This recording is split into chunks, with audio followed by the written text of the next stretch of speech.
into Jerusalem, and one of my favorite statements in all of Scripture. David danced before Jehovah with all his might. I wish I could see that. Please. I want to see what that looks like. But we can't.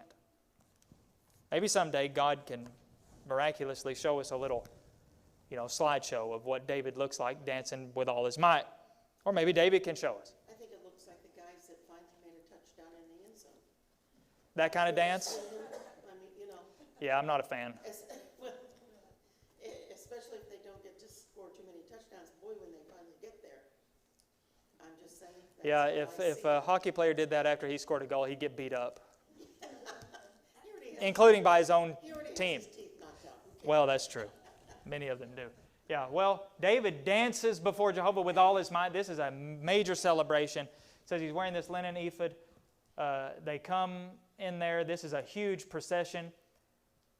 But then Michal, this is where Michal, she really messes up.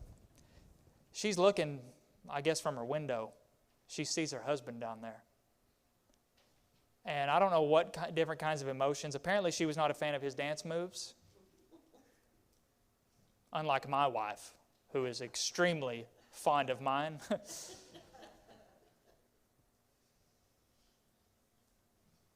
I won't cut David, I won't discredit him that much. I'm sure he had something that was honorable in this dancing, whatever it was. But his wife didn't think so.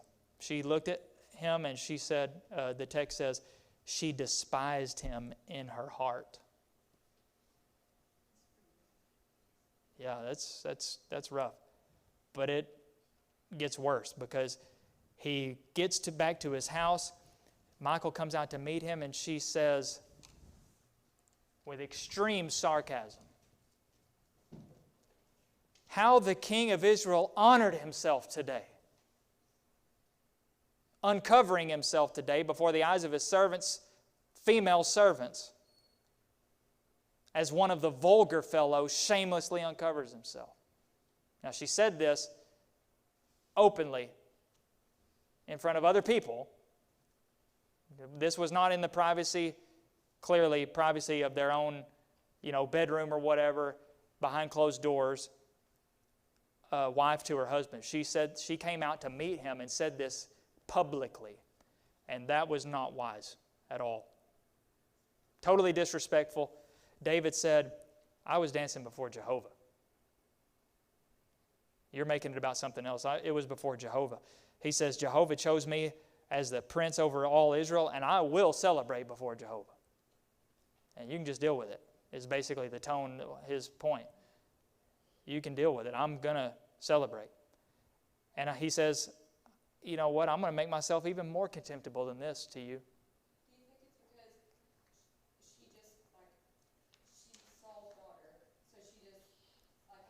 I can't help but think that had something to do with it.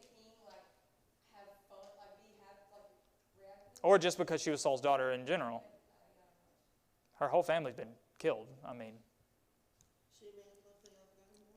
she may have, which makes it even more sad. It wasn't just him, but she may have been sad too. Apparently, he never came home dancing with all his might, like David did. But she made it like about the female servants.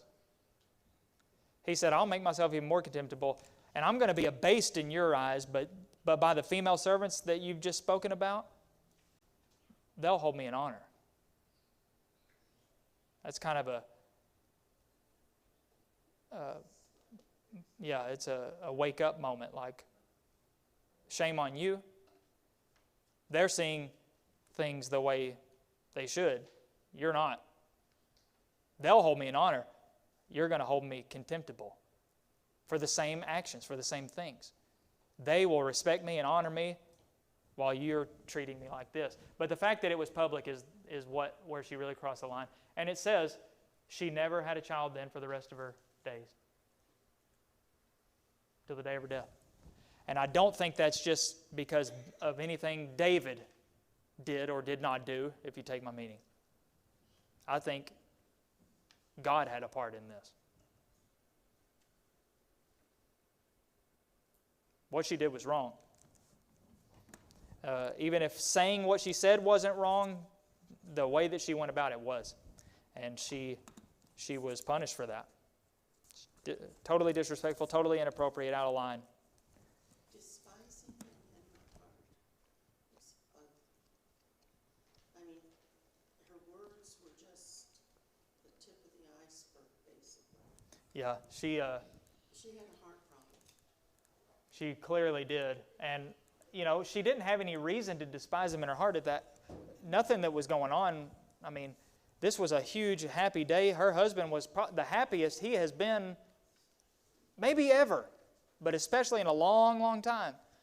But all she had in her heart for him was disgust. And then she could have reined that in, but instead she goes out there and she totally crosses the line and steps out of her place and speaks to him like this in front of other people.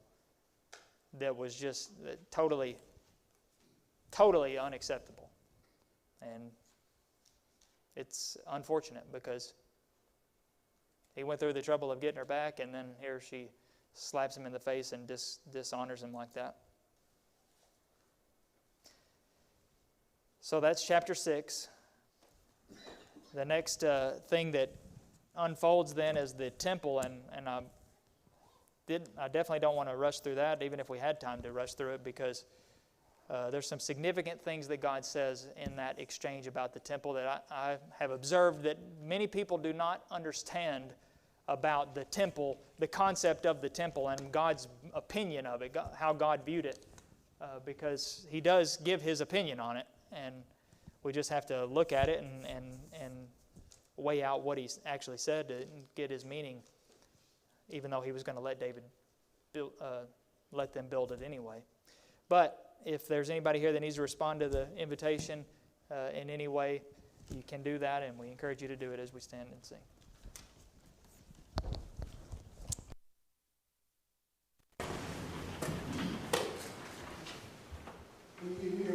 Be with me, Lord, I cannot live without Thee. I dare not try to take one step alone. I cannot bear the loads of life unaided. I need Thy strength to lean myself upon Thee. With Thee, Lord, no other gift or blessing Thou couldst bestow could with this one compare.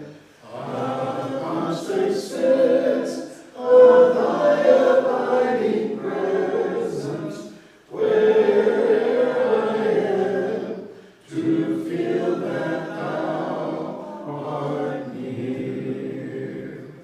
Be with me, Lord, when loneliness o'ertakes me, when I must weep amid the fires of pain.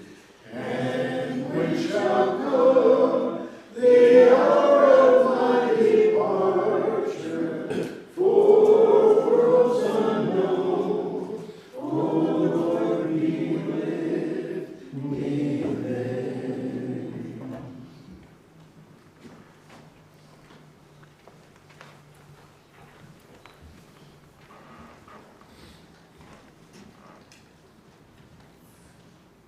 Does anyone need to partake of the Lord's Supper this evening? Good, was all here.